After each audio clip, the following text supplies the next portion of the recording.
नमस्कार मित्रांनो, आजच्या मराठी बातम्या.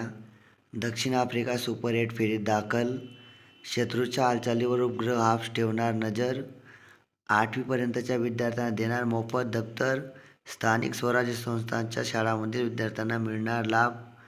भारत पाकिस्तान क्रिकेट सामना आज कोलंबोमध्ये होणार. सोने 1445 रुपयांनी तर चांदी 1030 रुपयांनी महागली. CET प्रवेश नोंदणीला 28 फेब्रुवारीपर्यंत मुदतवाढ. 2026चे पहिले सूर्यग्रहण मंगळवारी होणार. शिष्यवृत्ती परीक्षेचा अर्ज भरायला 28 फेब्रुवारीपर्यंत मुदत. मोदीजी आज आसामचा दौरा करणार. तमिळनाडूत 1.31 कोटी महिलांच्या खात्यावर प्रति 5,000 जमा होणार. एसटीच्या नवीन गाड्यांवर कंत्राटी वाहन चालक असणार.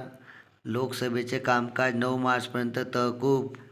आता देशाचे सरकार सेवा तीर्थवरून चालणार. 2.5 लाख टन गहू निर्यातीला सरकारची मान्यता. बांगलादेशात सार्वत्रिक निवडणुकीत बांगलादेश नॅशनलिस्ट पार्टीने मोठा विजय मिळवला. जीवनरक्षक PM मदत योजनेअंतर्गत अपघातग्रस्तांना 1.5 लाखपर्यंत मोफत उपचार मिळणार.